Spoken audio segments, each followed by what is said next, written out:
Hey, welcome to Creative Block. We're your host, V. And Sean, aka Lord Spew. We interview people in creative industries about their life, work, and hobbies while we doodle jam. We asked people on Twitter and Instagram if they had specific topics they wanted us to discuss, as well as some drawing prompts. Today we have with us Adam Parton. Hi! Hey, how you both doing? Welcome in. Thanks for having me here. Welcome. We're doing I'm not gonna lie great. to you. I'm not gonna lie to you.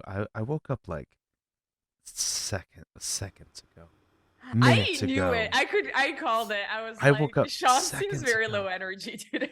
No. I'm ramping up to it. Don't you worry. I'm gonna get loud and boisterous. But I at the didn't see beginning, it. I I was love it. subdued. You said ship it to me. I was subdued. I was drinking my coffee. I was ramping up. I was like, you know what? We'll start at a one so that there's some both emotional growth and like uh, this is how you like develop a character in a series. You start Yeah, them off, in a certain way, and then they can grow. There's some dynamics there. this is going to be Exactly. the first podcast that's had a story arc.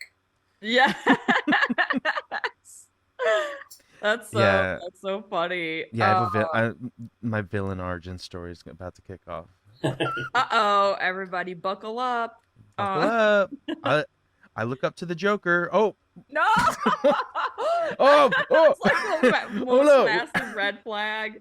Oh Oh no. my God. I don't know if you guys agree, but I feel like, oh my God, and this is how people are gonna be like bees canceled. But Uh, I'm like, if somebody has a Joker PFP, I'm cautious. Cautious. Listen, people that identify with the Joker, they're a highly misunderstood class. Some of them just like purple and green, dude. Some Yeah, of them you don't know. you don't know. But yeah, Adam,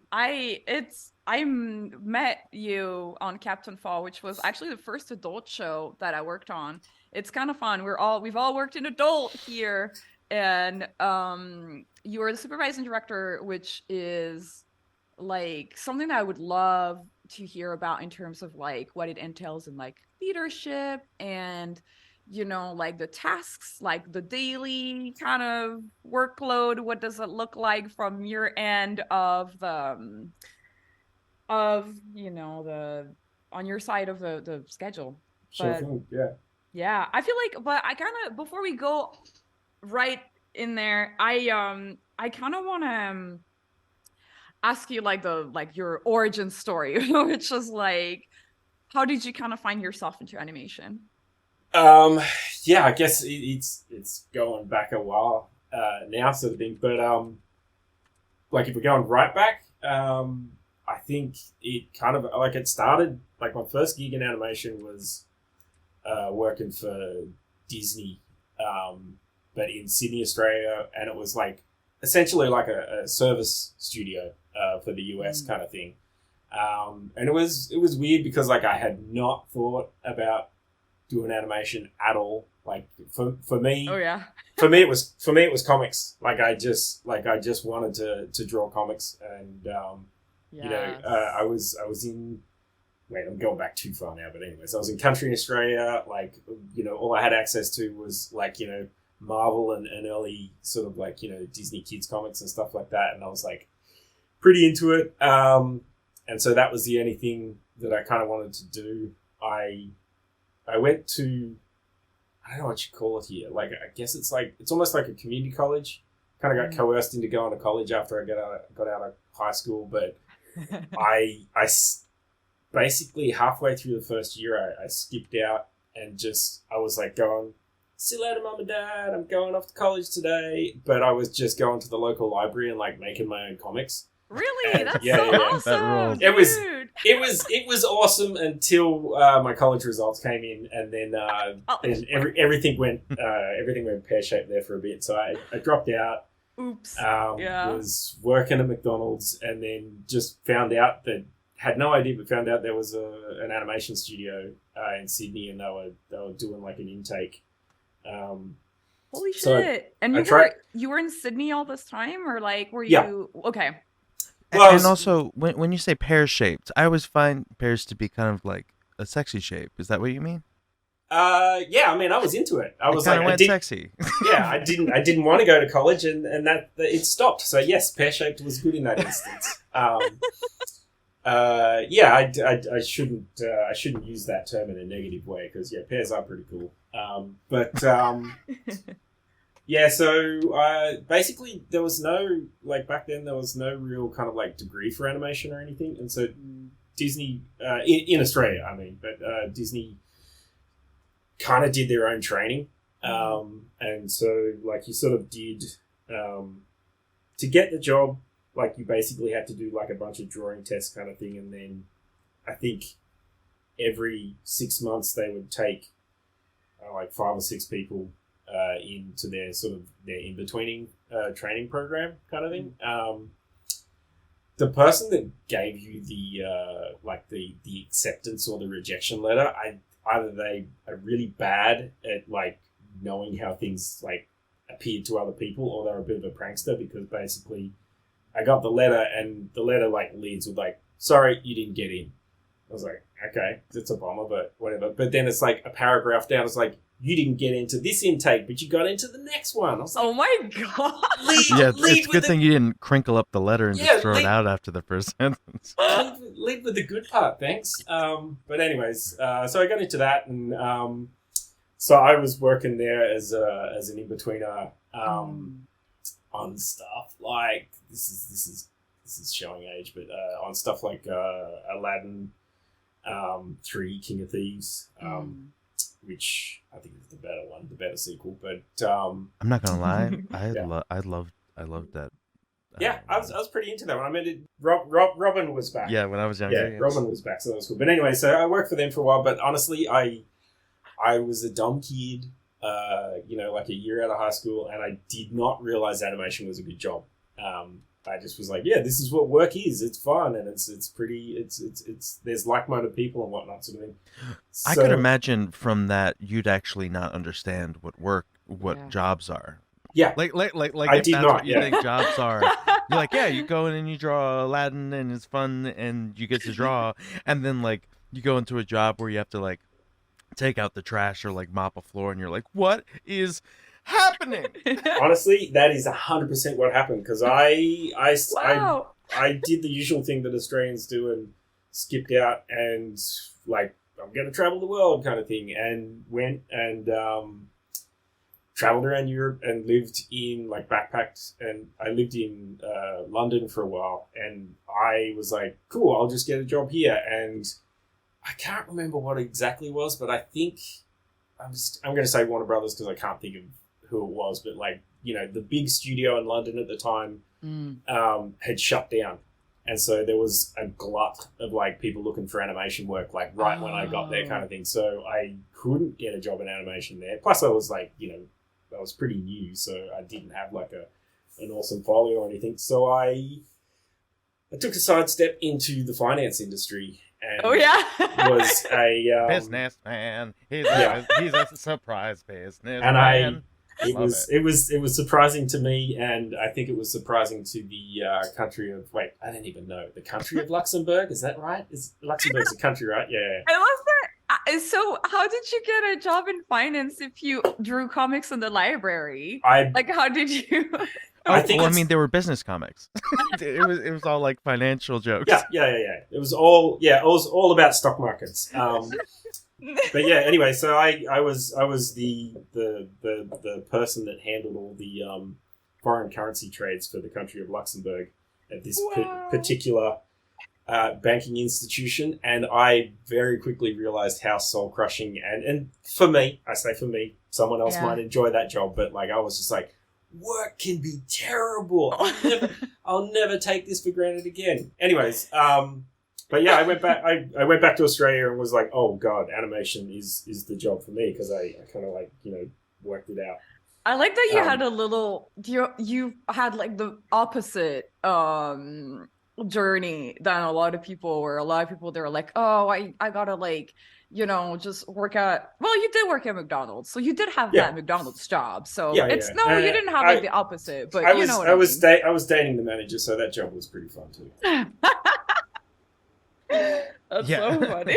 The manager gave me a few extra McNuggets, if you know. Can I get? Do I have to pay for the extra sauce? That's pretty funny. But That's so funny. But I kind of needed that other Yeah. little period to really realize like how good a job it actually is, kind of thing. Because I wonder also, like, when you were like in betweening, were you just kind of like da da da, I'm doing this, and then we'll see what happens next, and after you did your finance thing, you were just kind of like, oh no, I'm actually gonna like take this seriously and climb up the ladder and all that. That was kind of like the switch for you. 100%. Like it was just like I really that was a big lesson for me to just go like, yeah, this is actually what I want to do. And there, like, later on, I learned more lessons about like why animation is so much better for me than something like comics and stuff like that sort of thing. Oh yeah. So what was that? Well, basically, I think I just realized that I really value the collaborative aspect of it, kind of thing. I think for me, if it's like, oh, this is your project, this is you just doing the thing, like it's too much for me. It's too much pressure. It's too much pressure for like, this is all on you kind of thing and stuff like that. And I have trouble kind of like being proud of like my own work kind of thing. But if other people are intertwined in that, like I can be kind of thing. What if we brought you onto this podcast and we were like, okay, it's all on you, and then we were just silent for an hour and a half, and we're like looking at you like talk. You would see a man break is what would happen. Yeah. Crumble under the pressure. It's like a man in solitary, like yeah. Oh my God. It's a year in solitary, like done in one of those time lapse videos of 1 hour. If you started to go slightly insane and began doing our voices, what would my voice sound like in like as you're talking out loud, pretending to be me, talking to yourself, interviewing yourself? This is really bad, but like after being here for, I guess I've been here for like about 10 years on and off now, a stint overseas in Korea and whatnot sort of thing, but my American accent is so bad. I want to hear it though, because I feel like okay. Can you say one word in an American accent? Like, maybe not a whole sentence. For some reason, it always ends up being like, is it, hey you guys, how's it going today? What's happening out there in the world? Like, I love that it's it's like a nerd voice. I love that it's like, hi everybody. I don't know why that's what it is, but that's just what it always. You know what though? So I funny. think out of the American stereotypes, the nerd one is probably maybe the better one, because the other one is like I just wrestled the pig in the mud. Yeah, I think the other one to default to is because it's so kind of strong. Is probably the sort of like, southern. Yeah, I'm gonna tailgate like even if it's not like a super strong southern accent, just that voice. Yeah, that is like really like masculine. Like, I'm crushing a beer can on my head currently. Like. Yeah, and I think it's because a lot of the other American accents are so kind of like what do you call it? Like, media is flooded with America that I don't hear them kind of thing. Right. Yeah. What in Australia are there like can you recognize different, like, okay, like I recognize your accent is a little bit different because you're from this side of the continent? I mean, yes and no. Nowhere near as much as here. Nowhere near as much as, like, say, a place like the UK. The UK, like, blew my mind how you could be, like, you could live across the street from someone. To being, like, you cross the street from someone and have a totally different accent. But I think Australia is probably a little bit, the differences are maybe, like, rural versus city. Like, and it's just, like, the sort of country accent's just thicker than the city accents, like maybe a little bit more watered down. Yeah, kind of thing. it's like how excited to wrestle an alligator do you sound? Like what's Yep. your Yeah, yeah, proximity towards yeah. It'd be a crocodile, but I know towards what you like mean. doing something Yeah. dangerous? Or, Yeah. Oh, a crocodile. Yeah, Yeah. yeah. Were you I almost had a really clever segue, but no, Okay. it's just gonna feel Cool. really clunky. When you went back to Australia to go back into animation, did you Mhm. go back to Disney, or were there other companies? What was the Well, I went back to Disney because it was I had a pre-existing relationship. It was kind of the easiest thing, sort of thing. But there was still, it's being a service studio for overseas. It still kind of felt.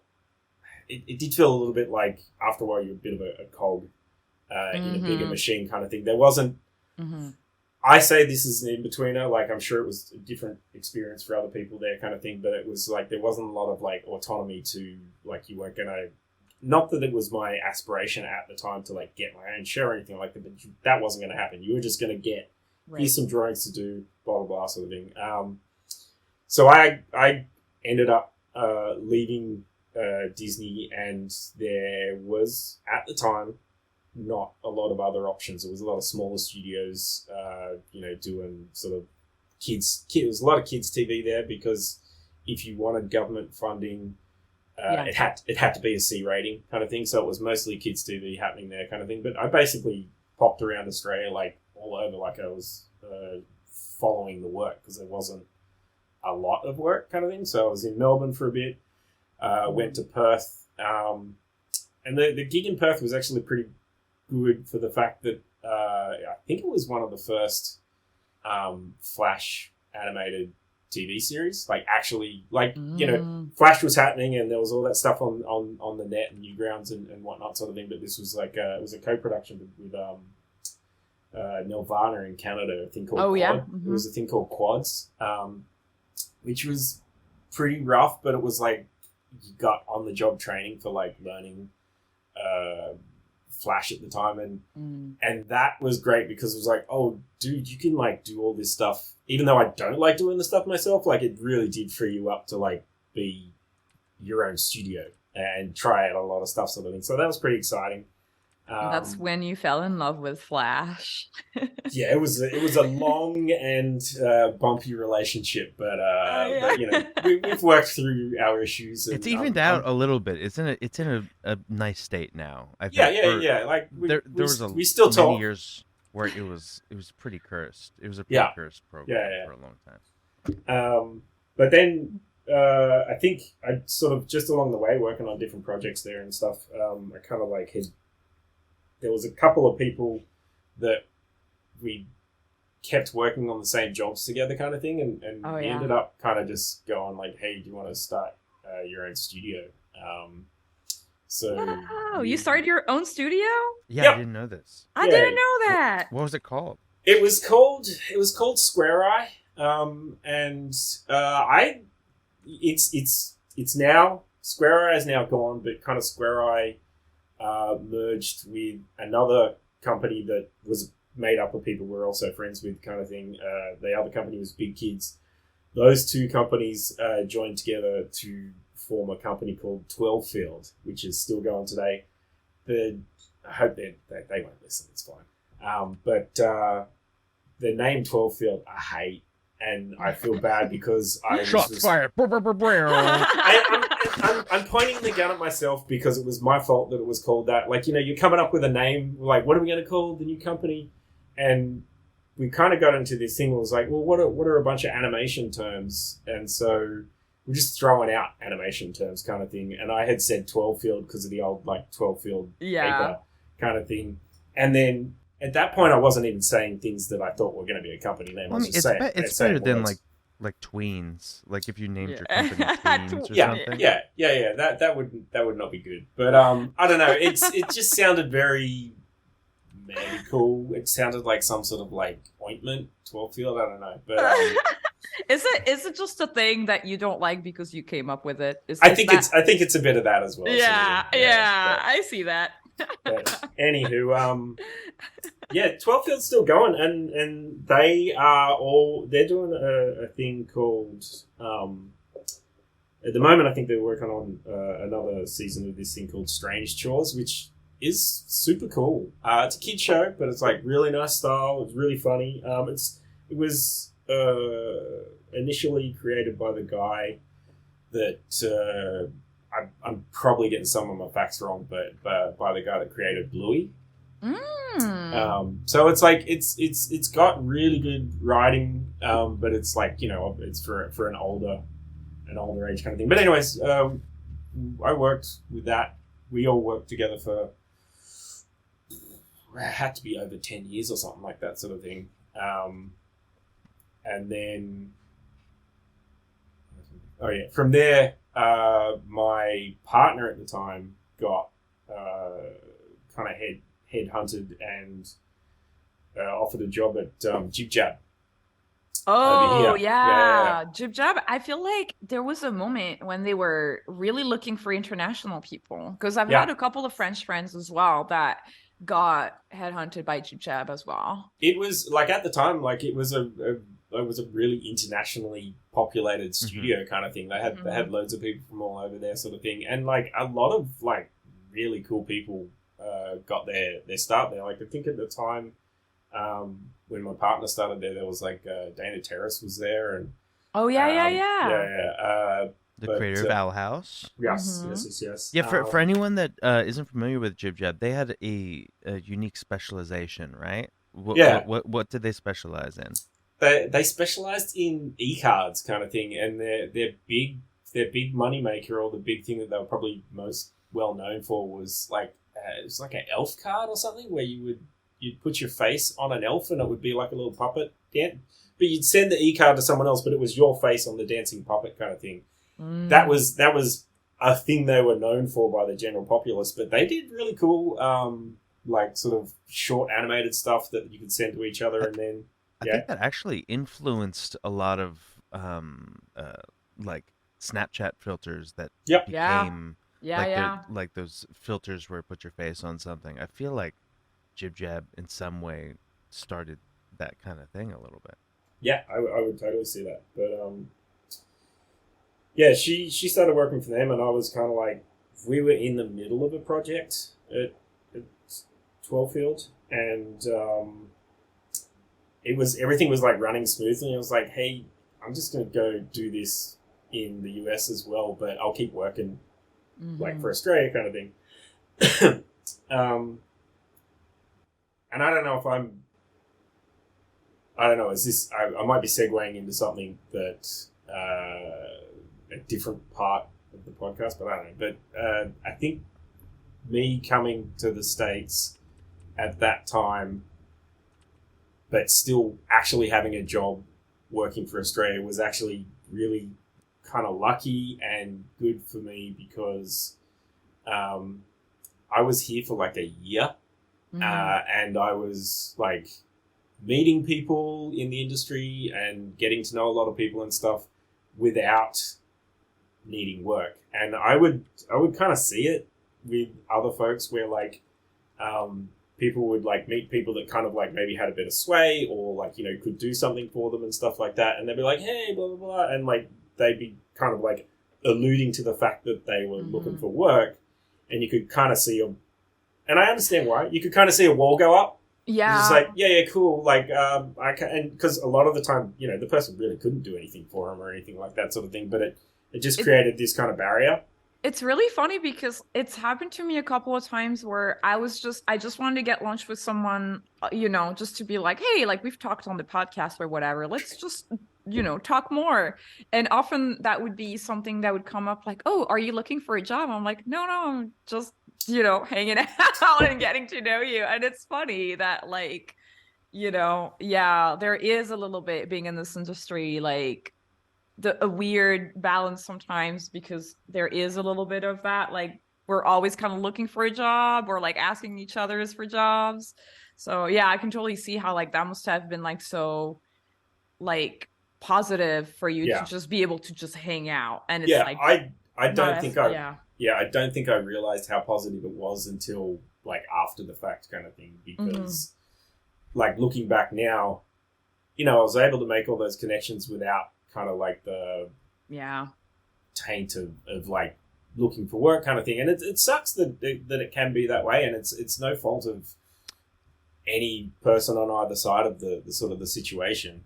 Yeah. The way that I initially made all my industry connections actually was thanks to an Australian-run film festival called Loop de Loop. Oh, okay, cool. Yeah. My partner at the time was Megan Nan, who started Loop de Loop, kind of thing. Wow! So yeah. So Loop de Loop was pretty nuts in how much it did for a lot of people, kind of thing. Yeah. Like surprisingly here, as well as like getting a lot of like Australian folks kind of on. I'm not saying it was just that, because what's his name? Felix Colgrave kind of like got a bit of a following coming out of that as well, sort of thing. But yeah, there was loads of people that kind of got a little ping from that kind of thing, which was pretty cool. Cool that it started in Australia. Yeah. Yeah, and for those who may not be familiar, it was basically a film festival that was just animators could animate a simple loop based around a prompt that they would give like every other month or something, and then there would be a screening, like an official animation screening where everybody's loops are screened, and it was like a low work commitment for like basically you could go and meet all these animators and you have like an icebreaker where you're like, I did that loop, Yeah. And they had it at some points like internationally in all sorts of different countries where they were screening it, and Neil, who was I think one of the founders. Yeah. It was definitely like I should say that it was probably Neil that started. I don't know. I feel like I think so. I think yeah. I feel like me saying one or the other is going to get me in trouble either way. But let's say they both started it. For sure. I think both they were holding screenings in Australia and the U.S. at the same time. But Neil was one of the first people that ever reached out to me on social media ever. So wow. I just on my YouTube channel, he said, "Hi, I run this thing. I'd love to have a loop from you." And so I don't know, that's an interesting connection. I ended up getting to interview him on my interview show. Yeah, wow, cool. Yeah. Cool. Yeah, it was a pretty cool thing, and I think it's still going. I think it's still. I would believe so. Yeah. I don't think they're doing like live screenings in LA at the moment. I'm not sure about elsewhere, but you're right. It was kind of in a lot of places. Like there was a couple of places in Europe it was screening and stuff as well, sort of thing. But yeah, that's so crazy. So you said you were talking about how you were in the US for that 1 year. Did you have to go back to Australia? Or... No, I guess the thing was like it was after a year that, because we came here and I certainly, no offense meant, I certainly didn't expect to like it, kind of thing. I just didn't think it was gonna. I just didn't think it was gonna stick. You know what I mean? Like yeah, I know what you mean, though. That's kind of how I came here to LA as well. But look, yeah, look at me now. It's like 10 years later and I'm still here, so obviously I was wrong. Yeah. But after being here for a year, I was kind of like, oh, this kind of feels like it's going to stick. Like I do really like it here. What are some things that you warmed up to? To be honest, for me, it was the music scene. I can see more and sort of a wider range of like bands in 1 month in LA than I could see in a whole year in Australia, kind of thing. Just because like a band either has to be like really big to go out to Australia, because it's like they've got to be popular enough that they're going to like get everyone to come because there's so few people there, kind of thing. And that's not true for every band, kind of thing, and stuff like that, but just like the wide range of stuff that I was able to see, that I was just like, oh man, I'm smitten with that alone, kind of thing. But then also, obviously, there is a community of animation here that like at the time in Australia just wasn't there, like it wasn't as broad and big and whatnot sort of thing. But obviously, the Australian animation community is like gotten larger since then as well, sort of thing. There's a fair bit of stuff happening there at the moment too. But yeah, I guess to get back to that thought, was it really was lucky for me that I was able to make all these connections without needing to, sort of thing. And then after that year, when I was kind of like, oh, maybe I'll see what's happening here, kind of thing. Like I kind of was already kind of like in with a few people, kind of thing. And it sucks that that's what it takes sometimes. But yeah, sorry. It sucks that friendship is the way. I think I think that's a good. That's a good spin on it. That is a good spin on it. No, friendship is a way. So just you were like, using people is the way. It's like no.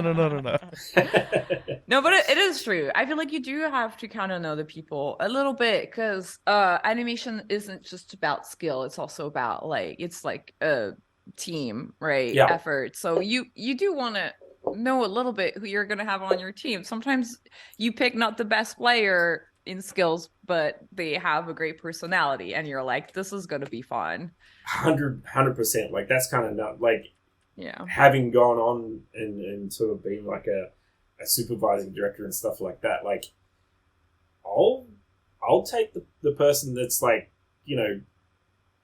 good, at their job, but also a cool person over a person that's like the acest, like most awesome, storyboard animator, whatever the role is, but they're an ass. Like, yeah, sure. I think we got really lucky on Captain Fall. Like, I thought the team was so great. Everyone was really awesome. Like, I mean, a lot of the shows I worked on, I feel like overall the teams were great. But like Captain Fall, I felt like, because we were during the pandemic too, and I thought that was also something that I really admired in your leadership, is that you were able to kind of also create an atmosphere of like of a working environment, which in the shows after Captain Fall that I've been on, also during the pandemic, wasn't always there. And I think it's really on the team, on the people, and the leadership to kind of like foster that. I mean, I totally, that's awesome to hear you say that kind of thing. But and I think for me, it was just like I needed it. Mm-hmm. Like in that sort of like lockdown isolation that was going on, I was like, I need human interaction. So like I was like, we gotta have fun hangouts and stuff like that sort of thing. And people seem to like it or gel with it sort of thing. So I'm glad that it kind of went both ways there sort of thing. But and I don't know, I think that's one of the, not the more important things, but I think it's a big important part of like a leadership role is making sure that everyone that's working on the thing kind of feels like they're part of something, or feels like they want to do this thing, because everyone's kind of like, I don't know how to describe it, kind of thing. But I think that the emotional and social side of it is also important, as well as just like the rest of it.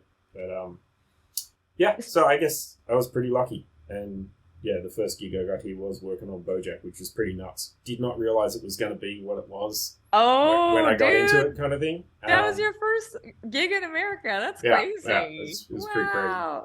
What was your role? What did you start out as? I started out as a character designer, and I was freelancing for him, and then kind of just after a little while went in studio, and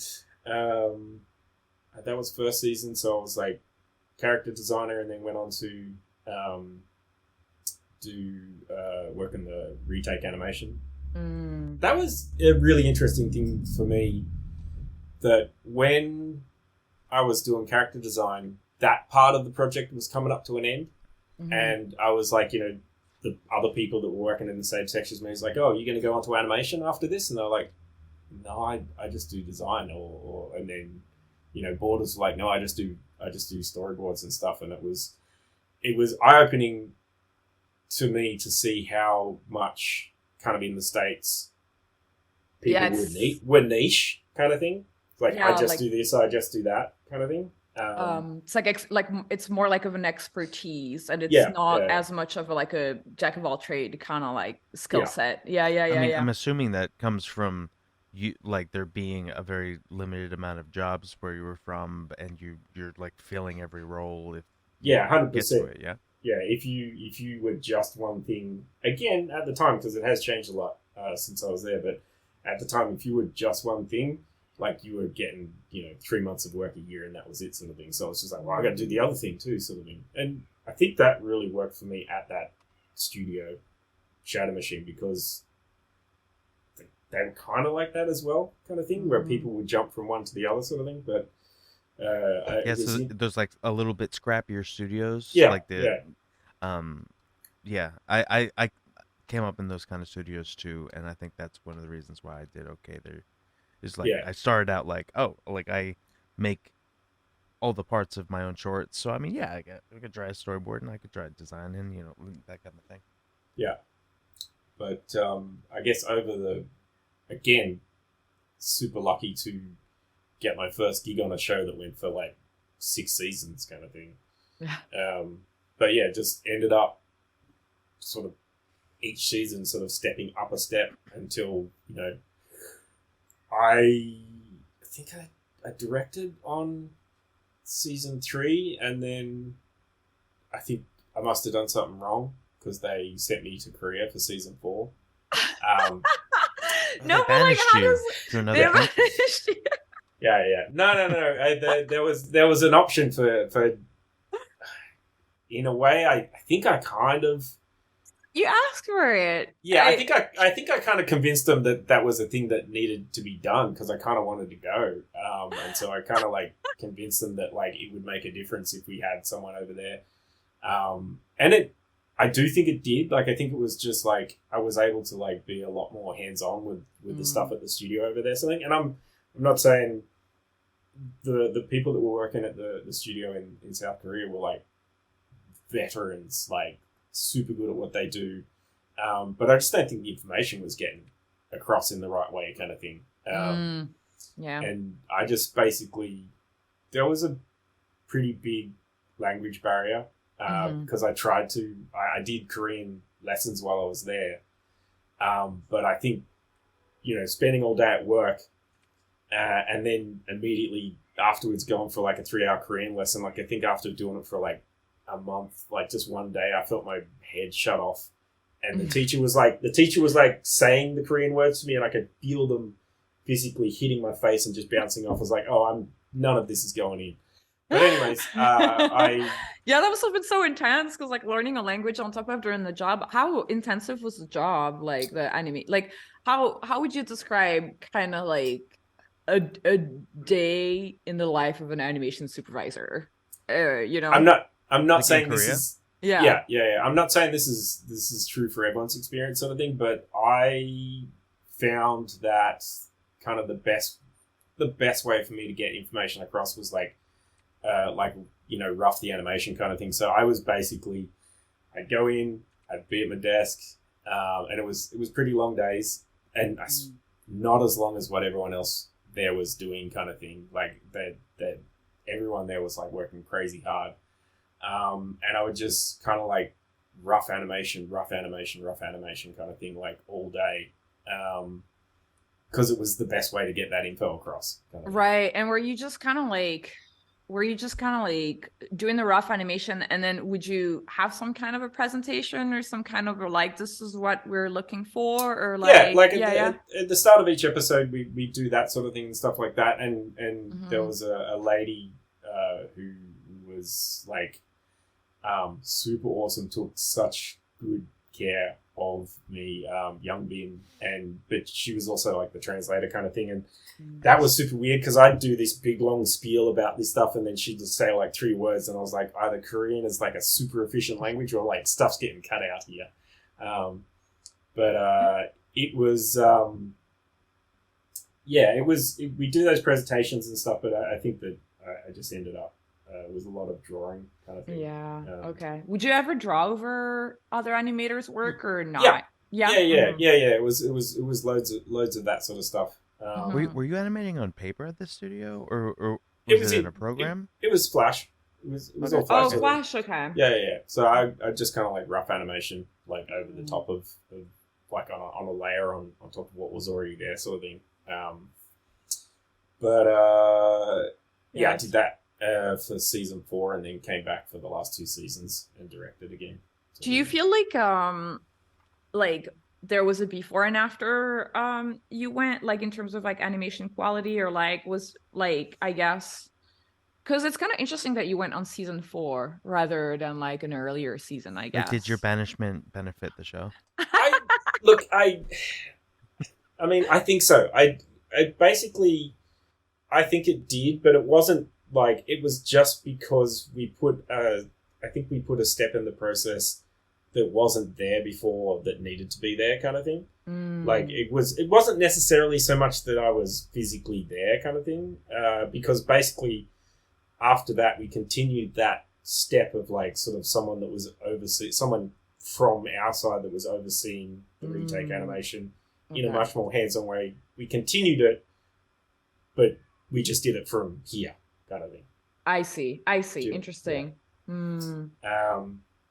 But yeah, I mean, I got to live in Korea for, what was it? It was like nearly a year or something like that. So that was sweet. What was your Yeah, favorite thing about living there? Like, or what was something much different from where you had been before that you had to get used to?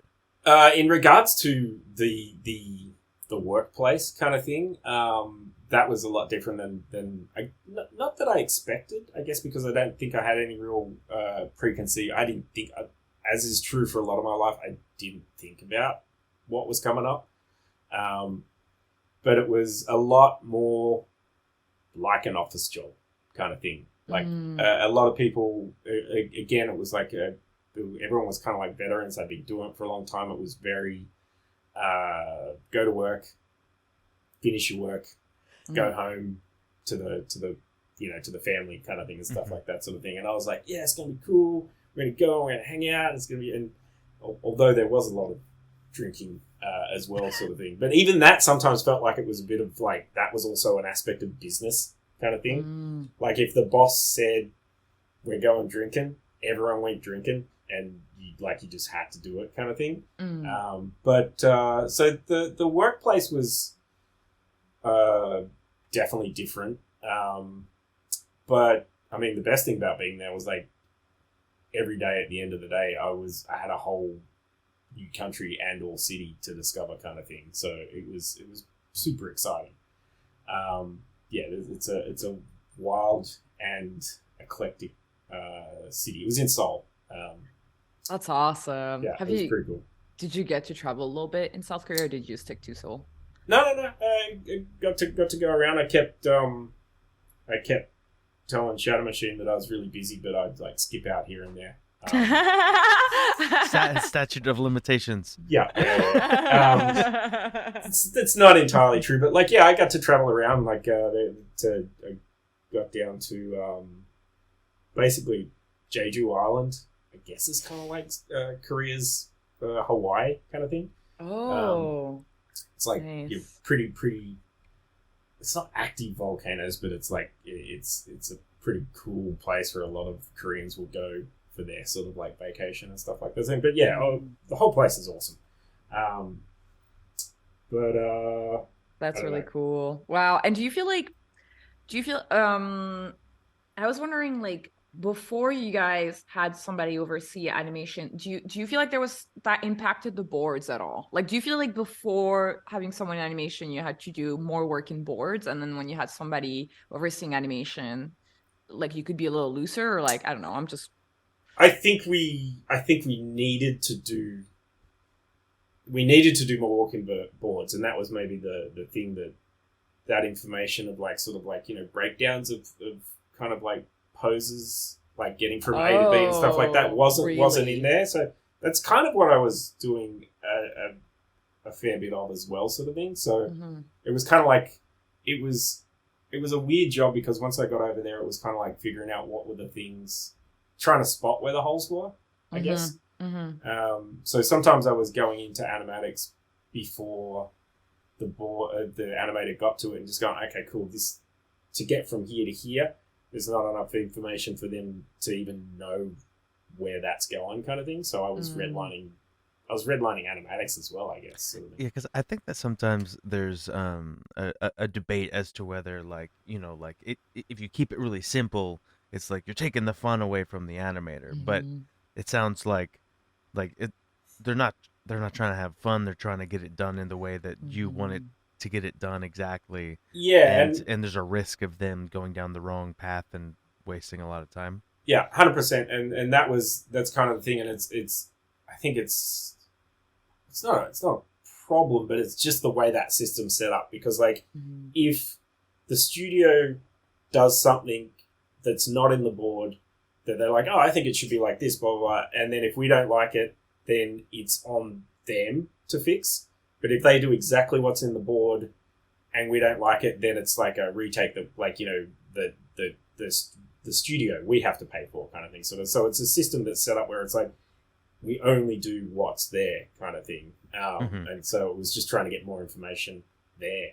Kind of I feel like, yeah, that's something, I don't think we've talked about this a lot on this podcast, but something that's very true about like the importance of boards in that regard, because a friend of I and I were talking about how it's almost, boards are almost a legal document because of the notes that can be made from it. So it's basically sending out these boards, like the overseas studio can be like, well, we don't have to pay for, like, you have to pay for these notes because this is what you sent us. So I think that's a very important thing to highlight, because I think sometimes because I don't think it's being talked about a lot in that pipeline, that specific, sending something overseas.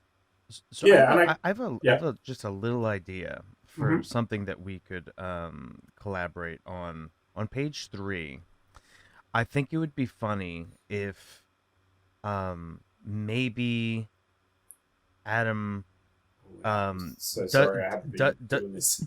No, you're okay. In each session, I like to try to come up with something that we can all touch the same thing on, like to like a collaboration thing. So I think that it would be funny if you started us off with some sort of A pose, and then V did a B pose on the last panel here, and then I tried to do The breakdown. the worst interpretation in between. Okay, cool. That I would love that. screw everything up. I love that. Basically, for anyone who's listening and who's kind of wondering a little bit about what's an A pose and a B pose. So basically, when you have a character that's moving, let's pretend they have their hand on the table, and then that's the A pose, and then they are raising their hand to answer a question or whatever. That would be the B pose, would be that the hand up in the air. And the thing is that, like, there's multiple ways you can have the hand on the table go all the way up in the air. Like the arm can go in a variety of directions. So and if you're listening on Spotify, check out the YouTube video, and then you'll actually see your little drawings. This is actually really fun. It's like just a little drawing game, because It's interesting. I do find that sometimes when we do these, we stick to our own drawings, and so it's a fun way to sort of mesh us all together, and to remind you that you can draw if you want to. Cool. I did forget. I'm so sorry. No, you're good. It's really hard. Talking and drawing at the same time is really hard. Okay, so is it like a touchdown? It's whatever you want it to be. Okay. Okay, I'm gonna do the B pose. So Adam drew this little guy that's running, but also is like touching the ground with his like right hand. So I'm gonna draw. This is gonna be so crazy. And while V's doing that, what was sort of your next step from like you had worked abroad, you came back, and was it sort of jarring to all of a sudden be back and be in a normal like situation?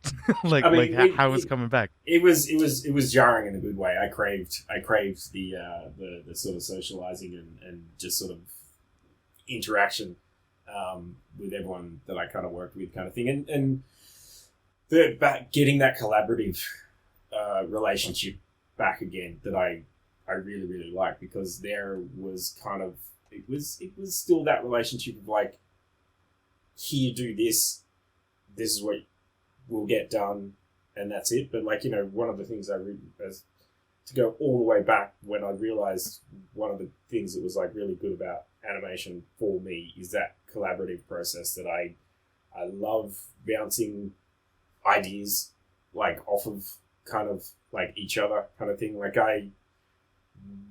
when I get stuck on any sort of like thing that I'm sort of like trying to figure out, like, oh, okay, here's the script.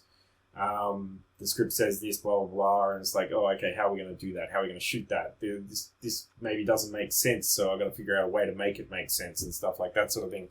Anytime I get stuck there, I mean, the best thing I've found to do is just talk about it with someone else kind of thing. Mm-hmm. And it's like, part of that is, stealing people's other people's ideas, which is, how I do everything. But also, we borrow. It's I gotta stop. Homage. I gotta stop putting negative spins on things. I didn't realize I was such a negative person, but yeah. It's your own brand of self-deprecating humor. Yeah. But I'm working and Jake Armstrong as well, who we worked with on Captain Paul. Mm-hmm. And I'm working with again, and kind of like sort of like the board launch kickoff meetings with him are so kind of verbal and exciting kind of thing, where it's kind of like, so yeah, what about this? And it's like, basically it's just two people like shooting the shit, and then like you get a spot where he's like, oh yeah, that's the thing, like that's how it's gonna be kind of thing, and it's super exciting and super fun, and that is one of the things that coming back, I was like, oh yeah, this is why it's this is why it's the job that I want, and I think I'm always gonna want. But yeah, so coming back, it was shocking in a good way. The only other thing was the world was noisier. Oh yeah?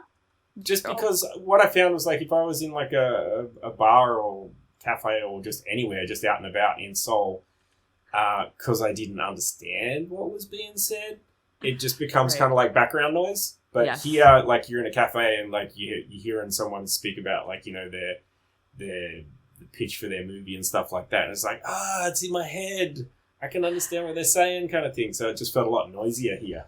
That's so true. Oh my gosh, because when I spent 1 year in Japan, and I felt exactly the same thing, where it was just like I could go to a coffee shop and it was great because you have people talking, but you don't understand the language that well, so you can easily tune it out and just work on whatever you're working on. Yeah, that's really funny. Yeah, that's so true. It's definitely good and bad, because, like, of course you want to be able to communicate with people. Like, yes. I think that's why when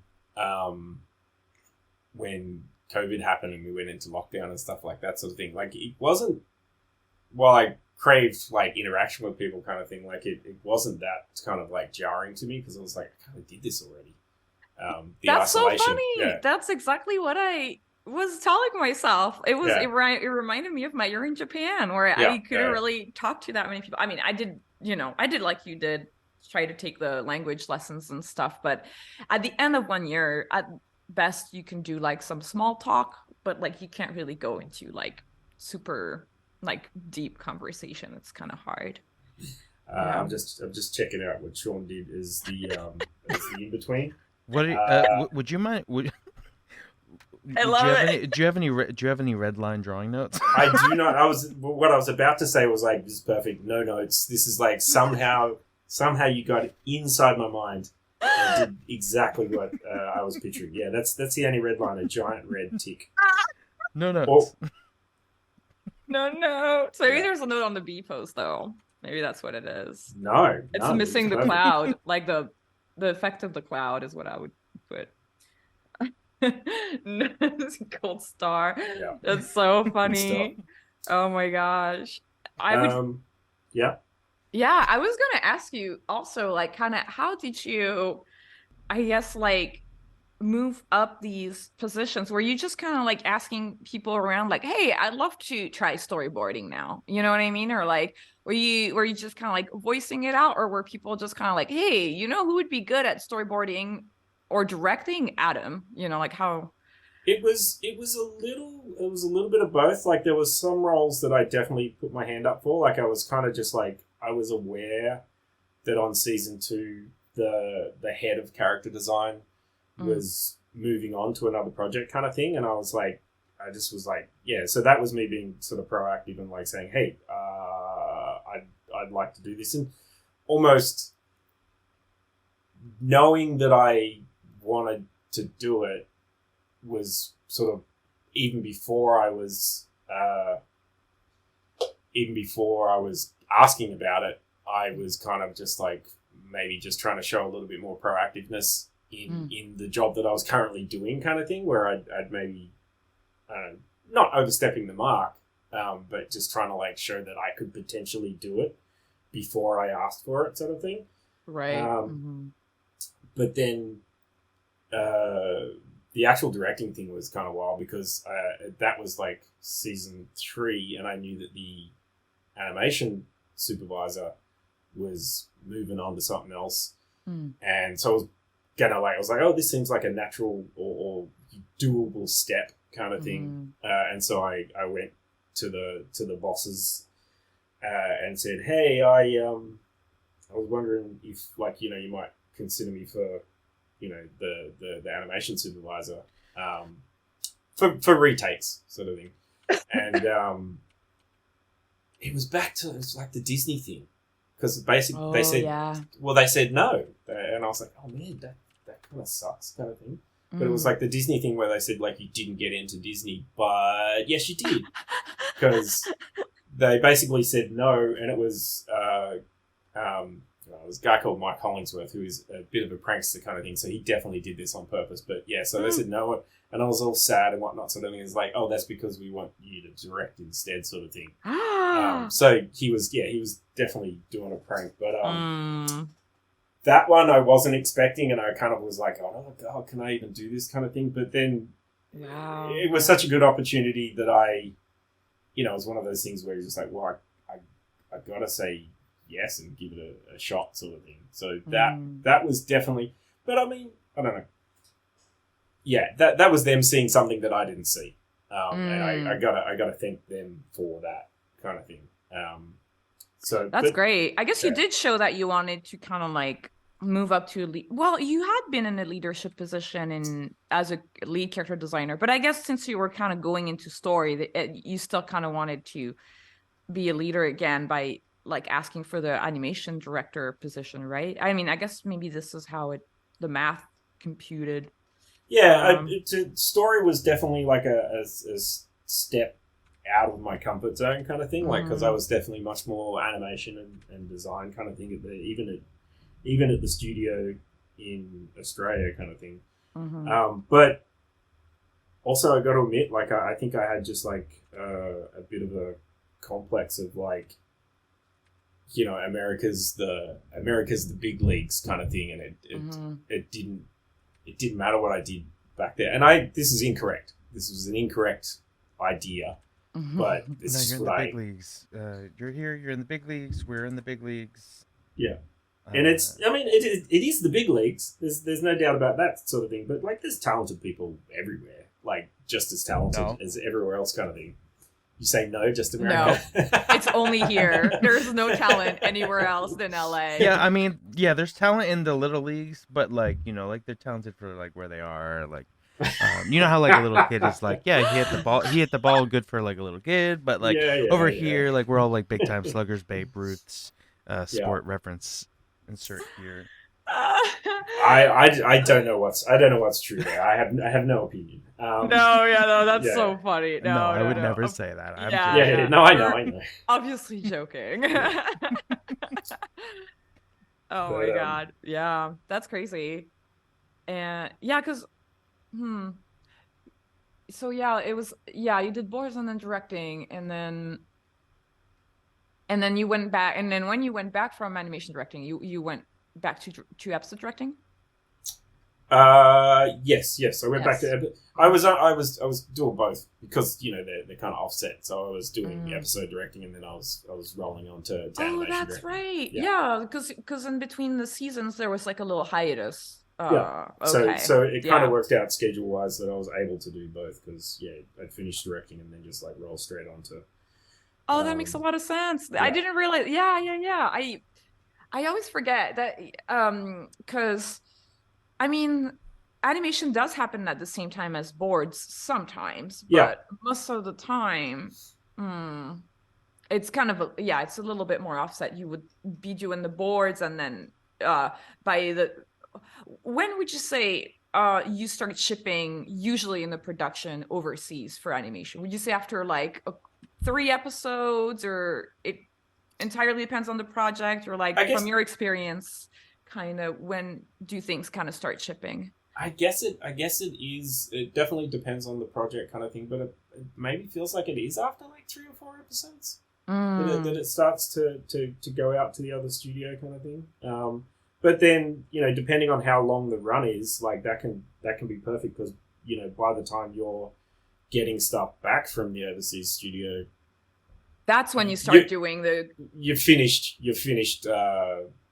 animation, finished yes. boards and whatnot sort of thing. So I mean, because I did the same thing on Captain Fall, but there was an overlap, and they were suggesting that I did both at the same time, and I was like, this Yeah. is too much. Like this is Yeah. something's going to suffer there, sort of thing. So we were really lucky to get a guy called James Bowman in to cover that overlap gap kind of thing. Like he was the animation supervisor for a couple of months on the first couple of episodes, and then I took over after that on Captain Fall as well. Sort of thing.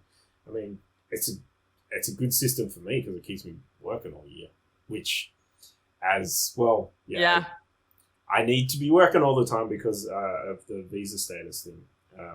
So there's extra pressure. What has that felt like? I don't know if we've talked about that, like pressure wise or emotionally for you. Have there been times where you're really feeling it, like you don't know what's happening next, and that makes you nervous?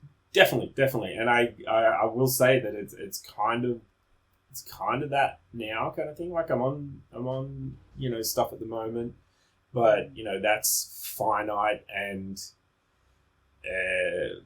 I mean it feels a little not shaky, but it feels a little bit more unknown right now, like Yeah. the industry at the moment, sort of thing. And I'm not freaking out about it. I don't think anyone should freak out about it. I think that what's happening now is a little bit of a realignment. Yeah. A lot of animation was getting made. Not necessarily because of the pandemic, because I think it was kind of happening a little bit before as well. But Yeah. it was kind of nuts. And it was really exciting that it kind of felt like everything was possible with the stuff that was getting made. Like Yeah.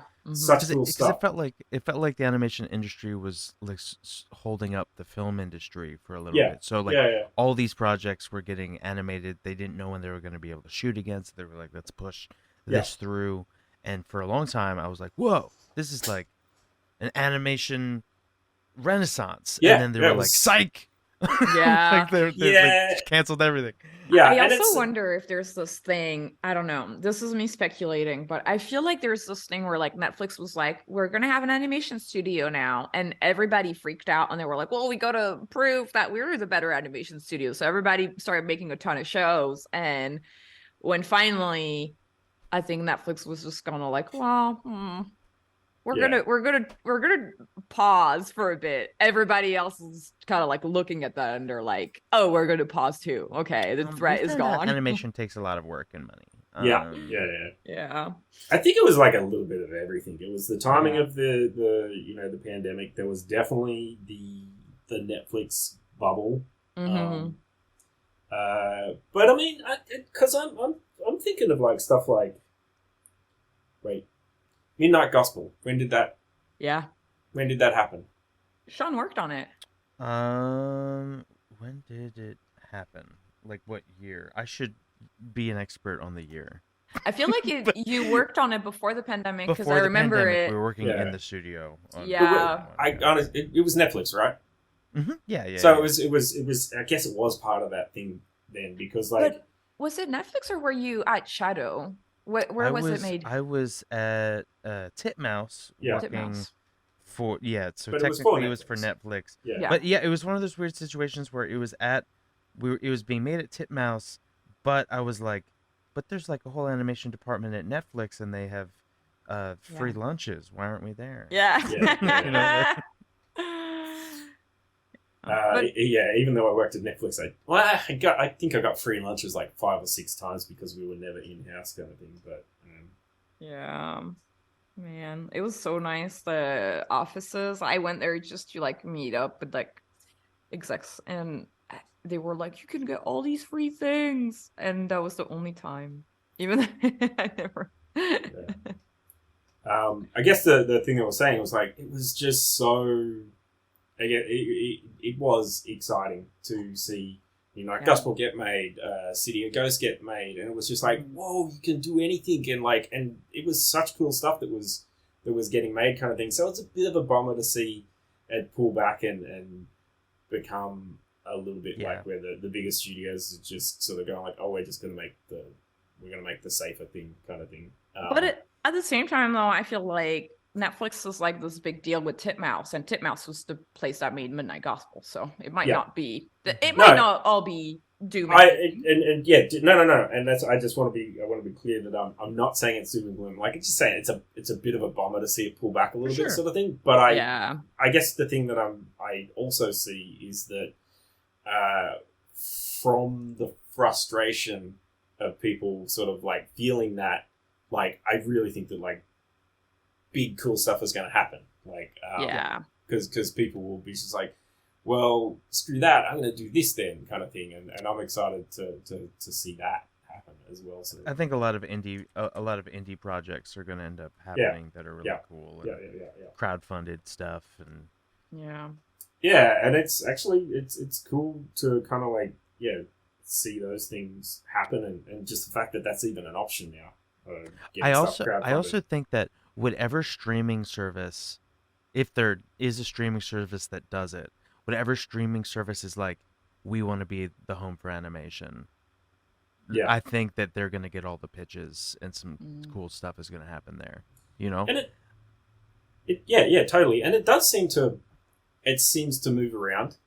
Like, for a while there, it seemed, and again, like, I'm no expert or anything like that, and I'm just sort of speaking off the cuff, but like for a while there, it seemed like Cartoon Network was like the place where all like the wild, new, crazy stuff was kind of happening, and and then that moved somewhere else, and that moved somewhere else, and so I'm not stressing. No. Do you feel like any of your business experience and expertise from early on is helping any of these insights? Like now that we're diving into the Inside Animation Industry podcast. Like you started off in business as a business person, and now, like, do you feel like it's helping you with these insights right now? I not necessarily the business side of things, because like even when I was running we were running our own studio, that was definitely the part that we lacked the most. Like all of us were like, we want to do cool stuff. Hey, like, so there's books. We need to look at the books, and everyone's like, no, we want to do cool stuff, sort of thing. So that was definitely not our forte, kind of thing. But I think if anything, it's just being around for a while and just sort of seeing that it kind of just does survive, sort of thing. And maybe just like there's a mild optimist in me that just is like, nah, it'll be cool. Like, so yeah, I'm not too sure how much the business. This is a great way to segue over to our every episode we have a discussion about animation stocks, and so I was like, all right, cool. So it's on the rise. I was definitely about to close out there, but no. That would be so funny though. Imagine if like we were like pushing like a Wall Street agenda, like animation business insider creative blog podcast. There's gotta be something in there. Is anyone doing it? Animation stocks. One day I looked up the stocks for WBD and Netflix and stuff, and I was like, wow, Netflix is still so high. I think we're actually talking about stocks now. Oh yeah. Anyway, I was looking at these numbers and I'm like, these numbers don't mean anything. I was surprised Netflix was higher than Disney for stocks. Yeah, I don't know if it's still the case, but that was that one day that I looked. It seems like everyone's taken a bit of a hit, but yeah, when you think about like what their idea of taking a hit is just like, yeah, all right, you're fine. So, yeah. I kind of wanted to ask you as well, like, how did you apply for or like get the supervising director position? Was it something like that you did you know the people on the project, or like was it like an exec that was like, oh, you know who would be good, or like how did you kind of like go about finding that position for like supervising directing on Captain Fall? It was definitely like people that I had worked with were now starting a new project over at Netflix, and I guess it was like, you know, there was so much stuff going on that, you know, how many supervising directors are out there, so they normally it's kind of like, oh, okay, cool, like here's a supervising director, we got like this many projects, and so all those kind of positions are filled. But this, you know, so much stuff was happening. It was like, oh, we need to look kind of like outside to get supervising directors, and it was people that I'd worked with before on Bojack and Tuca, and I'd also kind of like, which is one of the good things about you know, a studio that's not one of the bigger corporate studios, is like, you know, I was able to supervise and direct on smaller projects there, so I'd kind of like, I'd already like dipped into that pool kind of thing. So like, oh, okay, he did a supervising director role on a smaller project, and you know, it didn't burn to the ground kind of thing. So maybe he can do this one kind of thing. Yeah. And I guess you asked a question early on about like, what is the role of the supervising director? Yeah. I would love for you to kind of talk about that, because I feel like it's a position that we haven't interviewed a lot of people who have had this position, and I kind of want to demystify a little bit what it means and like what the skill set is, and like, you know, what's a day-to-day like, how many meetings versus how much drawing, all of that kind of, what is, you know, because a lot of us kids were like, I want to run a show, but there's like all these positions that are really high up that are, you know, not show running. So yeah, it's different it's different from project to project. It's different from studio to studio. Like there can be a real lot of variance as to what a supervising director is, kind of thing. And I'll say for my first sort of biggest supervising director role at Netflix on Captain Fall, it couldn't have been like a nicer entry into it kind of thing, because I really did have an EP, Joel Trussell, who was hands-on, but in a good way. Like, he was someone that, like, a lot of the times an EP can be someone that's like kind of coming from the more business side of things, and and he was definitely coming from the creative side of things, like super respect, like Yeah, I worked with him on Pickle and Peanut. yeah, and He's a funny guy too. yeah, and so like a lot of the stuff that we were sort of doing, like, you know, he had a lot of creative input and stuff as well, which I was happy to have, kind of thing. But day to day, it's like, and also sometimes supervising director can oversee like everything, like as in the art style, the storyboarding, the animation, blah blah blah, kind of thing. But on Captain Fall, like, we had a really good art director, Paul Hornschmeyer, and so my interaction with like the design and the style of the show was just like, I'd be in those meetings and I'd really kind of like only kind of have something to say if it was like, okay, what you've done there is not going to work for the boards, because like it's not going to service what we've done in the boards, kind of stuff like that. Like, you know, so more technical than creative. For design, yes. Yeah, for design, kind of thing, stuff like that. And then that's mainly because like everything they were doing like looked awesome, kind of thing. But you know, I was aware of the fact that on Bojack, you know, Mike Hollingsworth was in everything, like to the nth degree, kind of thing. Like, as he was all over the, you know, the sort of the design and the build of the characters and blah blah blah, sort of thing. So it's I guess sometimes it's what the supervising director wants to do, not wants to do, but like what the project's set up to have them do, and what they have capacity to do and stuff like that, sort of thing. So but yeah, I saw my role on Captain Fall as being very involved with the boards, really trying to make sure that because I was always in meetings with the creators, these two Norwegian guys, John and Jonas, who were pretty funny dudes, but just making sure that like whatever we were coming out of those meetings was going to get into the boards, relay that to the directors, and then also trying to have that overall eye to make sure that like everything was cohesive, if that makes sense. Yeah, because from an episode director to another episode director, someone can have a little bit more of a cartoony vibe, and someone else can have a little bit more like of a dramatic vibe, and you're there to kind of be like, all right, let's pull back, like let's not have as much pathos here, or like let's not be all like, that's really interesting. I think that's like, so I don't know, it's so daunting too.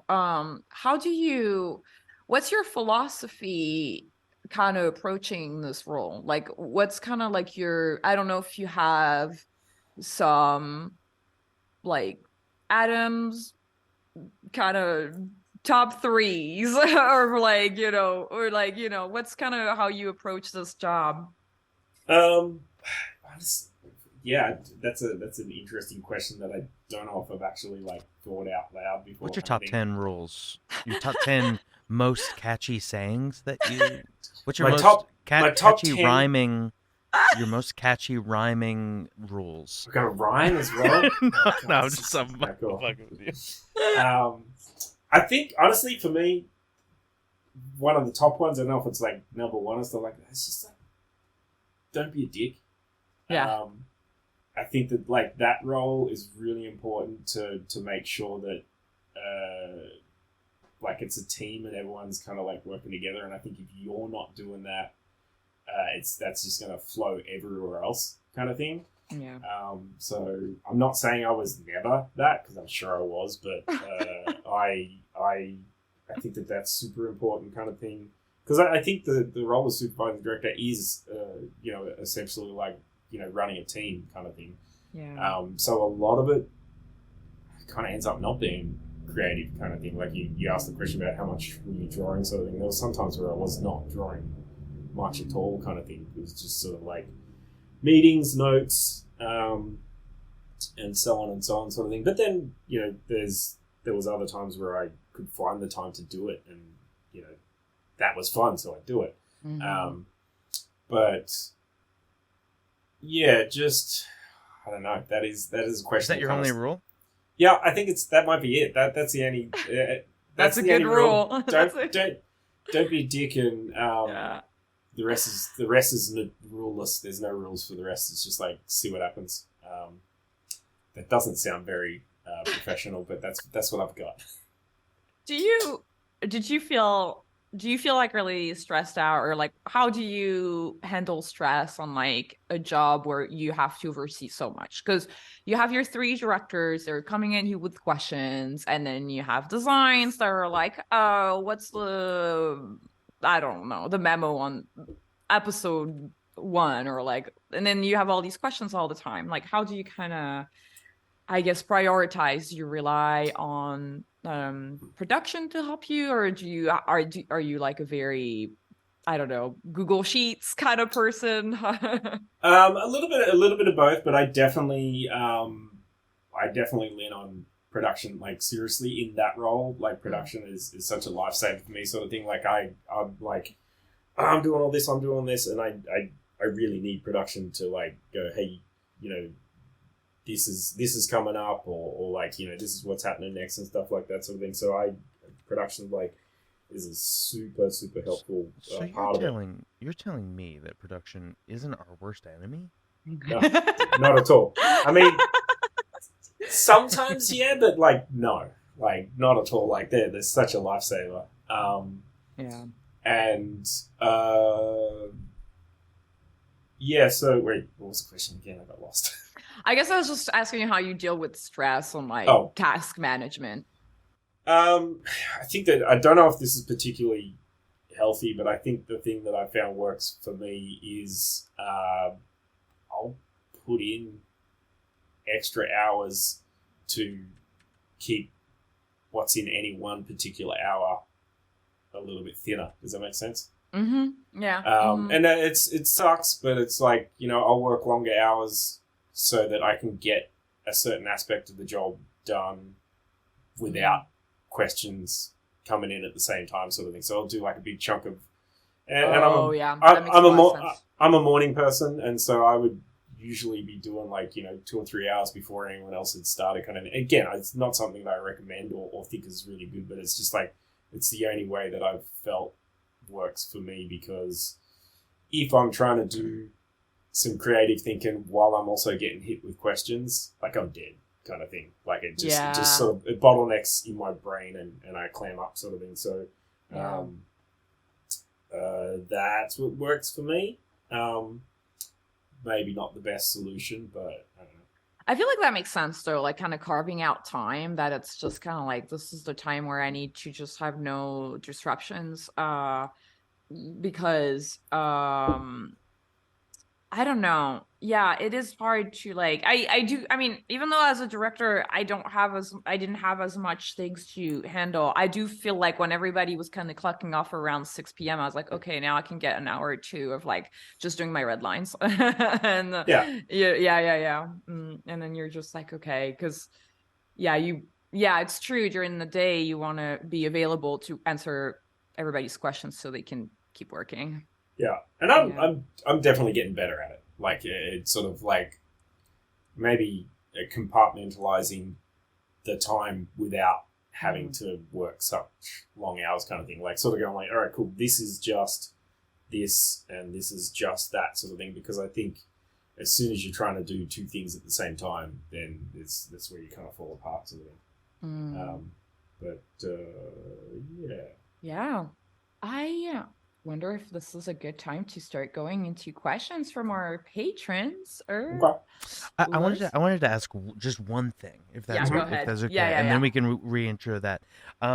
You have worked on the most recent Velma cartoon that has come out, and it is a cartoon that has had a lot of people buzzing, and a lot of controversy, and as I think that we've all worked on shows that have gotten a hard reception. I was curious about what your experience has been, what how you've seen, you know, the crew react, how you guys stay can try to stay positive mentally, how you feel about it in general.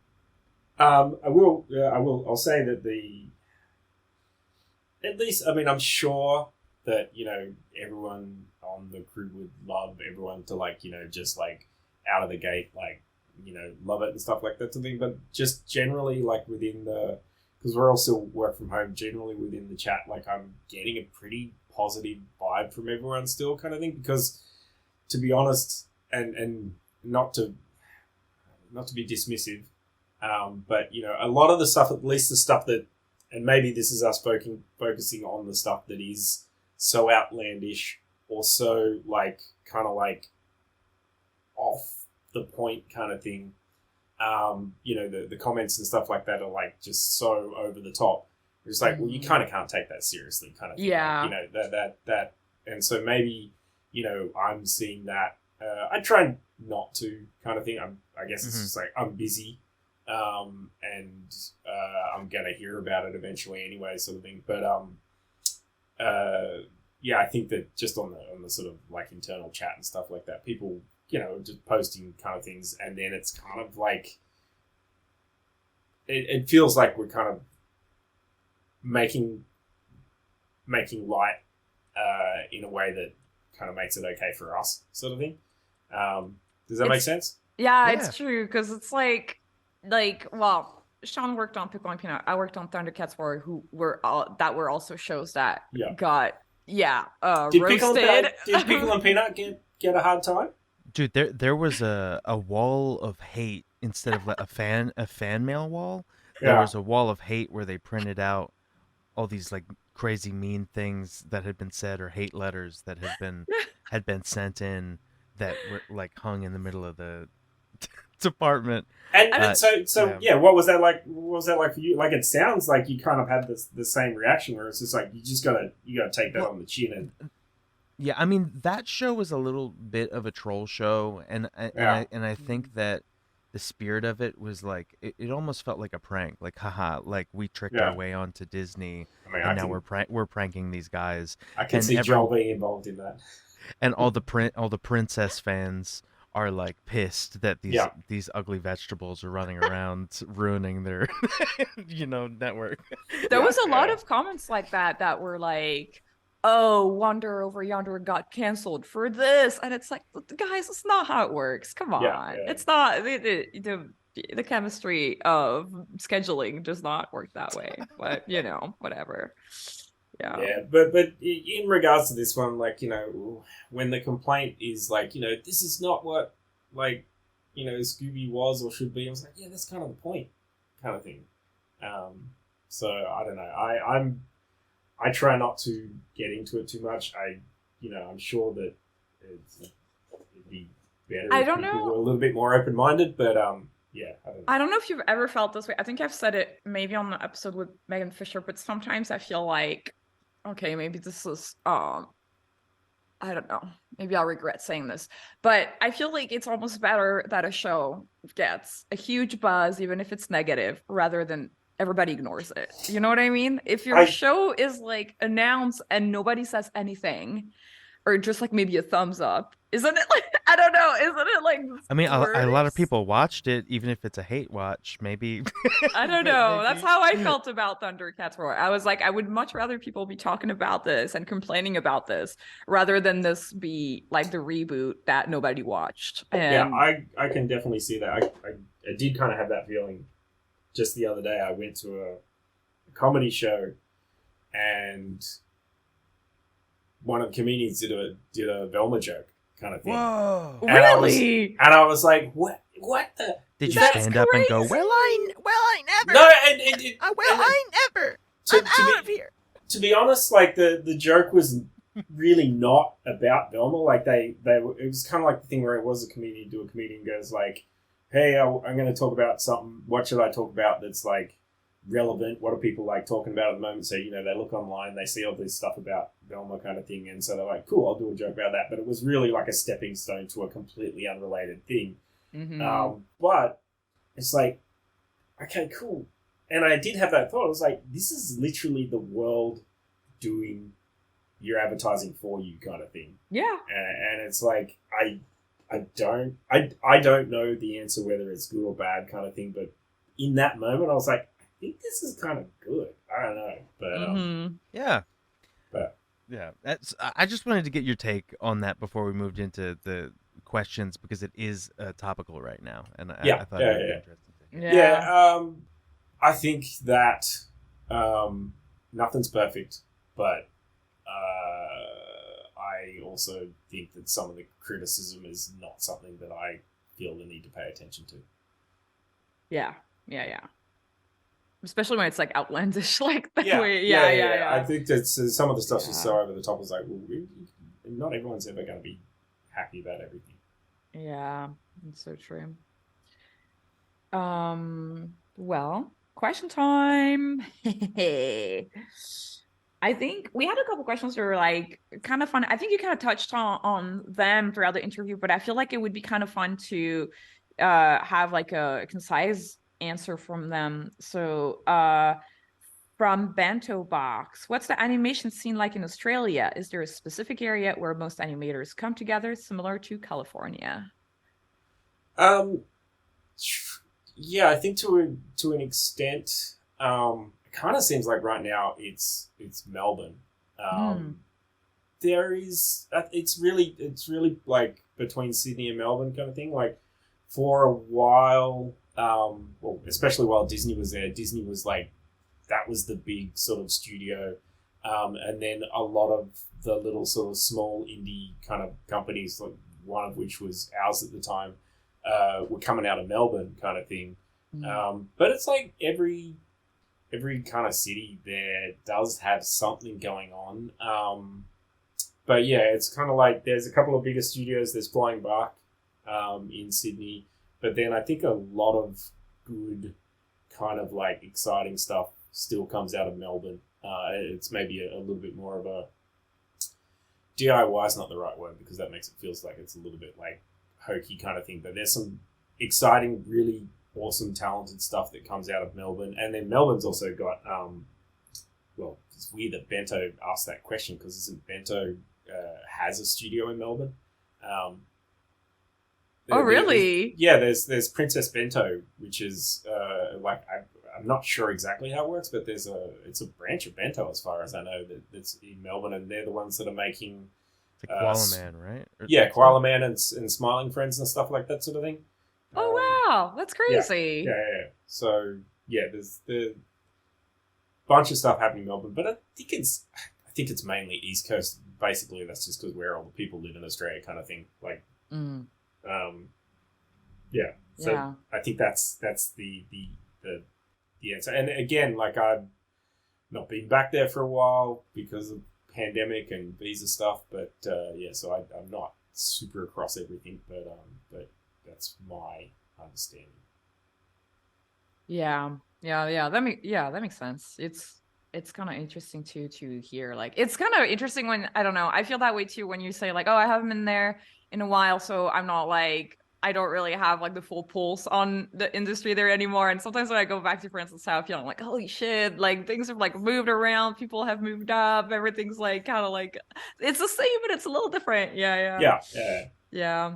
From our patron, Bialins Bear, what are some of the biggest differences from Hollywood-based animation to Asian-based animation, pipeline-wise and work environment? I think they're kind of like talking about the animation directing part. And like, I guess maybe the environment would be interesting because the pipeline is the same pipeline. And I guess to that one, I guess we sort of talked about it a little bit kind of thing, but in and again, this is only kind of like my singular experience from working at, a service studio for, one particular project kind of thing. And it was that like, there was a lot more collaboration, people in Hollywood, everyone in Hollywood is like, which blew my mind when I first got here. Everyone's like, I want my own show. Like, I'm gonna like, do this and I'm gonna do that sort of thing. Like, there's a lot of promise and optimism here. And then this was true for me, like, working at like a service studio in Australia. It was like, I'm I really like this job. I'm happy to be doing this job, kind of thing. And I think that's a big difference when it comes to those two particular situations. Like, I'm sure that there is studios all over Asia that are the opposite, where they're just like, we're doing the new and exciting thing and blah blah blah and stuff like that sort of thing. So, from my experience for those two particular things, that's with the big difference there. I feel like here in the US there's like a lot more like you said, optimism and like room for dreams. I don't know. When I coming from France, I feel like it's very like, no, just clock in, clock out. This is all you can get out of it. So, like there's you're not going to be able to pitch a show. It's too hard. But but I mean, I do still have like some, contact with a bunch of people in Australia, sort of thing, and it's happening there too. Like, there's a lot of people in Australia.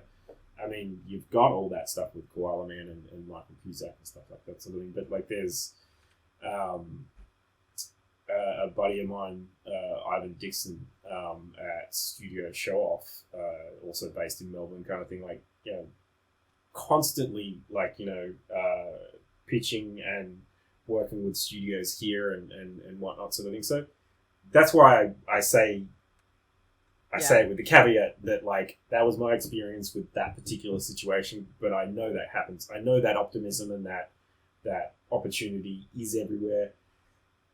You do have a bit of a leg up being in kind of like LA and part of that community kind of thing, but it's not closed to the rest of the world. Like, there's still opportunities everywhere. Yeah. That last one was a fun one. From El Draws on Twitter. What was your favorite food you ate in South Korea? There was so much stuff. Like, and one of the cool things was like the studio. That was one of the best things. Is like the studio that I was working with over there. One of the things that they seemed really intent on doing was like showcasing everything. So they were constantly like taking me, like, or we were going together for lunches at like, wild and different places kind of thing.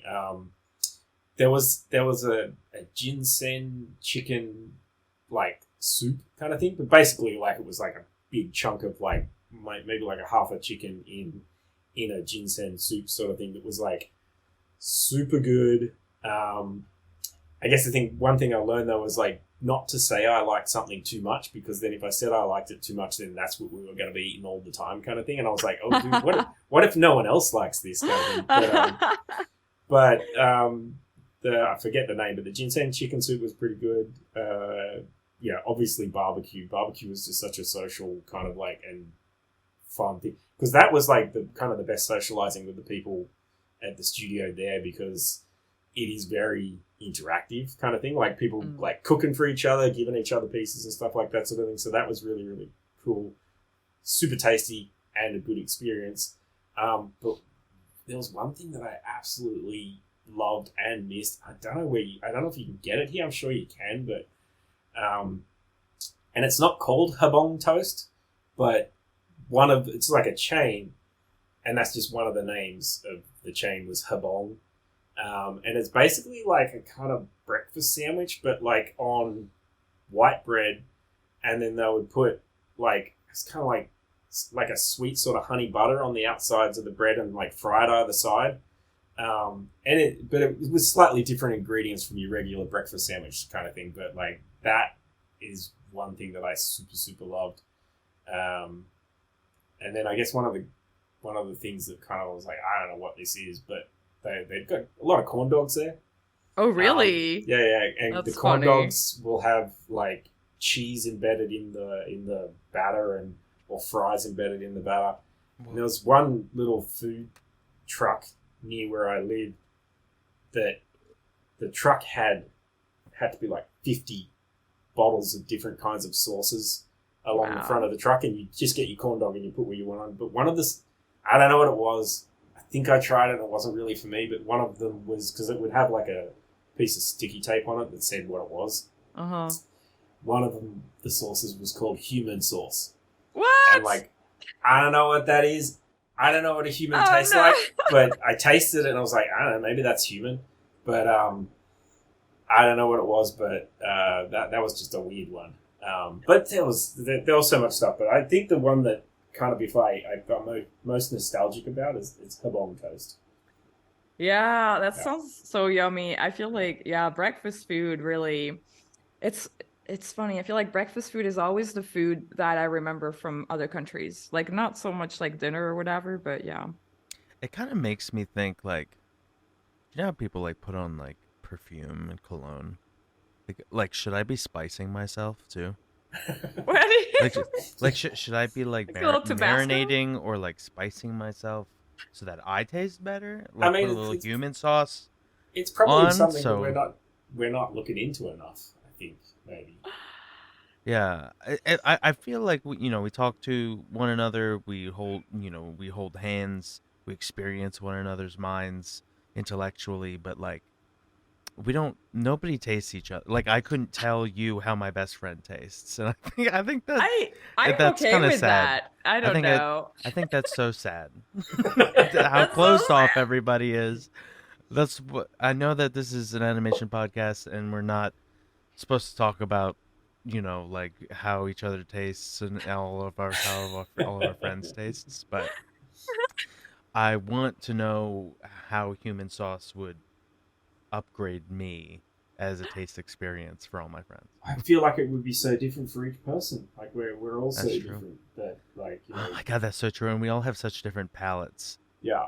Yeah, I Yeah. wonder, how like cilantro tastes like soap to some people? Like Yeah. maybe like you put some human sauce on me and like I'm savory to one person, or like a little bit too sweet to someone else, you know? Yeah, all I can say is I hope I'm savory.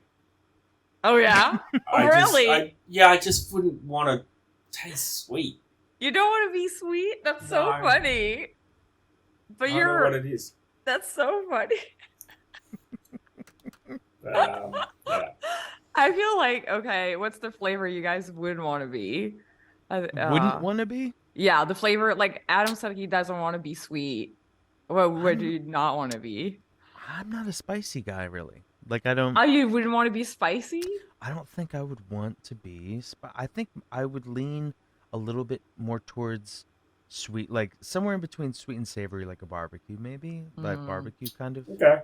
Yeah, Um, I could get behind that. but yeah, I think that spicy is divisive. Like It's people are also, Oh gonna love yeah. you or they're gonna hate you. You know what it's I Yeah. also mean? People, there's also such a range of what spicy is. Like yeah. I'm not necessarily talking about. I don't want to be hot spicy. I think I'd want to be like.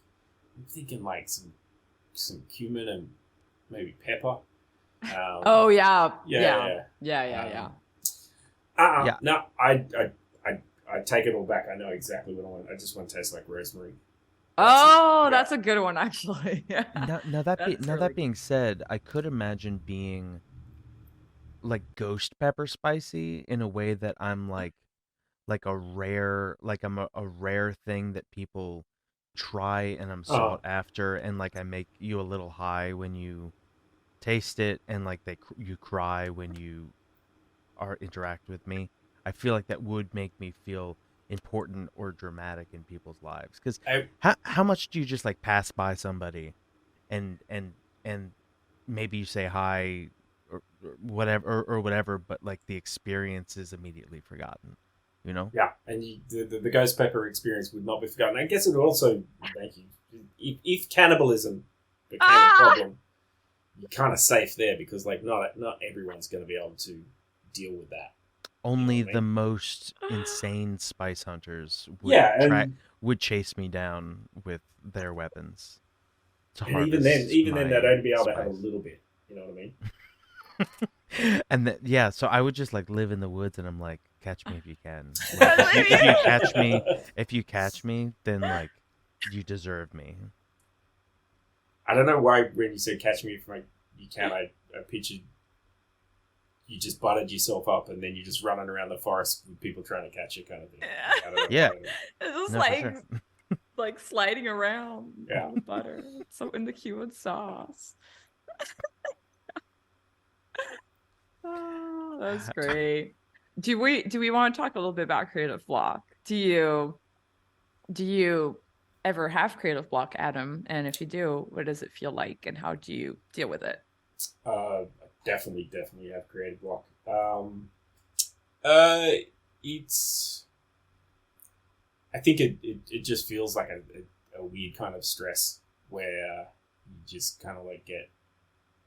I mean, it's a hard thing to describe, but it's just like, yeah, just stuck, and it's. I guess there's two kinds. There's the more cerebral creative block where you like can't think of the thing, and then there's the kind of like the physical creative block where it's just like, oh man, like what I'm putting down on paper isn't flowing out in the right way, kind of thing. It's like, oh, I've got this idea, but like it's just not coming out the right way and stuff like that sort of thing. And for me, generally the best solution is like stepping away. Like, unfortunately, with deadlines and stuff, you don't always have that liberty. But like, for me, it's like just never try. I can't force it, kind of thing. Yeah. I just gotta step away, go for a run, just do something else in something else that's maybe occupying in a way enough to make me forget about what the issue was, sort of thing, or forget about what the thing I was trying to do is, kind of thing. Because then, 9 times out of 10, when I'm not thinking of it is when the kind of solution comes. That's for the. If I'm being honest, it's in the shower. Oh yeah, the shower. When Yeah. That like, one's a popular one. Yeah. There's so many times where like you kind of like stuck on something and you're like, I gotta figure out how this like scene's gonna play out and whatnot, sort of thing. And then I go, all right, cool, I did it. I solved the problem, blah blah. And then like the next day I'm having a shower in the morning and I'm just like, well, I'm doing that again because what just popped into my head is like, I like that so much more than what I ended up doing, kind of thing. But yeah, the shower is somehow the quite often a way I fix creative block. I feel like bathroom stuff. I feel like it's that way with bathroom stuff a lot. Like, Yeah. like I always used to be jealous of people that smoked cigarettes because they have like a designated time in the day where they go outside and they're just like thinking and like hanging out. And so at a certain point, I started like just taking deliberate breaks away from my computer to go to the bathroom, and sometimes I'll just sit down to pee and just like hang out there and like just chill for a sec. Like, this is my break. This is my me time. Yeah. And I'll just spend like 20 minutes in the bathroom, even if I'm done. You know what I mean? Yeah. It's funny you say that thing about the cigarettes though, because like back at Disney, they the people that smoked had like dedicated break times. They're like, oh, you get to go out and smoke outside. For this, this many times and for this many minutes, like each day, kind of thing. But if you didn't smoke, you didn't get that. There was no like. Really? Yeah. It wasn't what? like it was, and I was just like, all right, cool. I guess I'm faking being a smoker because so I'd go out and hang out with the smokers, kind of thing. Because if you were like kicking about in the studio, not working, like someone would eventually kind of like have a word or something like that, sort of thing. But That's so true though. I feel like it's funny because the first job I ever got in animation, like obviously it was in Paris, and funny enough, none of us were smokers, but we had this discussion where we're like, we don't get our breaks because we don't smoke. We should remedy this. And we like called it the coffee break, where we'd all like go together, get a coffee, and stand outside in the street and just shoot the shit. But yeah, we didn't smoke, which was really funny. But then the studios where there were smokers, I would hang out with the smokers as well, just because it's like, like you do want to step away for a minute and like refresh. I used to take a step away every day with some people and hacky sack outside.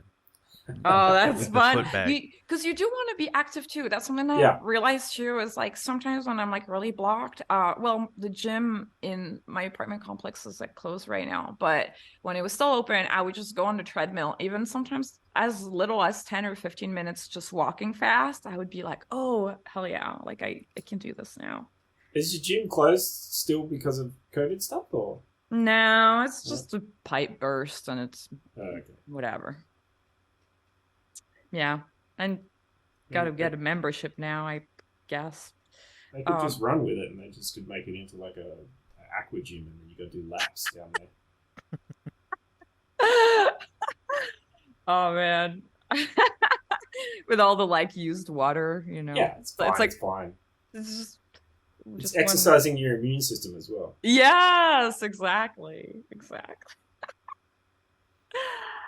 Well, that was a lot of fun. I think we can say that this is the end of this creative block. Cool. Adam, thanks for being our guest and sharing your story. Thank you very much for having me. I guess that's the point, but I hope I didn't talk too much. You're fine. We want you to talk. And thanks to our listeners. Follow us on Twitter at CRTVBlock, where we ask for drawing prompts and questions to ask our guests. Huge thank. Give one big thanks, Just one not big one, just that's one. One big thank to our editor Clements for editing the podcast and Malik for helping us produce the show. If you love our show, then support us on Patreon. It helps us pay Malik and Clements and Zoom and Drive and all of these things that you need to make a podcast. Becoming a patron gets you early access to interviews as well as bonus episodes. Click the link in the description of this episode. I have been your host, V. And I've been your co-host, Sean. Keep being creative, and we'll see you next week. Bye. Bye. Thanks a lot. Bye.